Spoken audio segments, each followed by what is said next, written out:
അതൊരു അത്ര വലിയ രോഗമല്ല. എങ്കിലും ജീവനോളമായ സിനിമയിൽ നിന്ന് 6 മാസത്തോളം മമ്മൂട്ടി മാറി നിൽക്കണമെങ്കിൽ അതൊരു ചെറിയ രോഗവുമായിരിക്കില്ല. ഒടുവിൽ ആ പരീക്ഷയും പാസ്സായി 74-ലും കുട്ടിയായ മമ്മൂട്ടി തിരിച്ചു വരികയാണ്.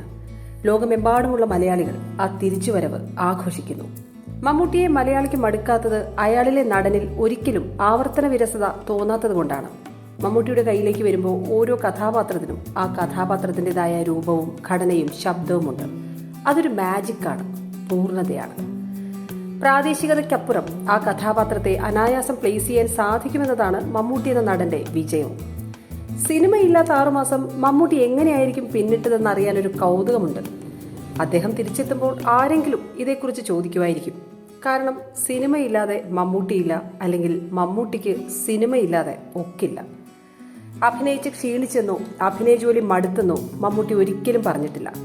കാരണം ഈ 70കളിലും മമ്മൂട്ടിയെ ക്ഷീണമില്ലാതെ പിടിച്ചു നിർത്തുന്നത് സിനിമയോടും അഭിനയത്തോടുമുള്ള കമ്പമാണ്.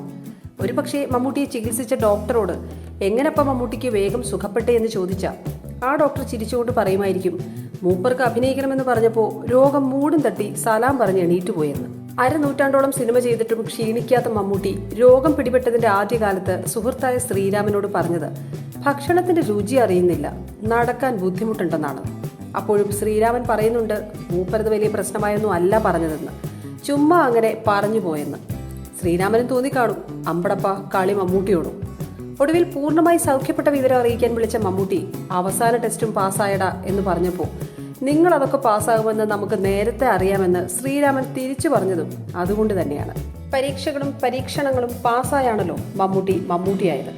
ക്ലാസ് കട്ട് ചെയ്ത് ചാൻസ് ചോദിച്ച് നടന്ന മുഹമ്മദ് കുട്ടി 1971-ൽ അനുഭവങ്ങൾ പാളിച്ചകൾ എന്ന സിനിമയിൽ മുഖം കാണിച്ച ശേഷം മമ്മൂട്ടിയാകുന്നത് 1980-ൽ വിൽക്കാനുണ്ട് സ്വപ്നങ്ങളിലൂടെയാണ്. ഏതാണ്ട് 9 വർഷത്തെ പരീക്ഷണം. അന്ന് ജയിച്ചു തുടങ്ങിയതാണ്, ഇന്നും മാറ്റമില്ലാതെ തുടരുന്നതാണ് മലയാളിക്ക് മമ്മൂട്ടി. തുടർ പരാജയങ്ങളിൽ തകർന്ന് സിനിമ വിടേണ്ടി വരുമെന്ന ഘട്ടത്തിലൂടെയും മമ്മൂട്ടി കടന്നുപോയിട്ടുണ്ട്. എല്ലാം കഴിഞ്ഞെന്ന് കരുതിയിരിക്കുമ്പോൾ 1.5 കാലിലൊരു ജി കൃഷ്ണമൂർത്തി നടന്നു വരുന്നു.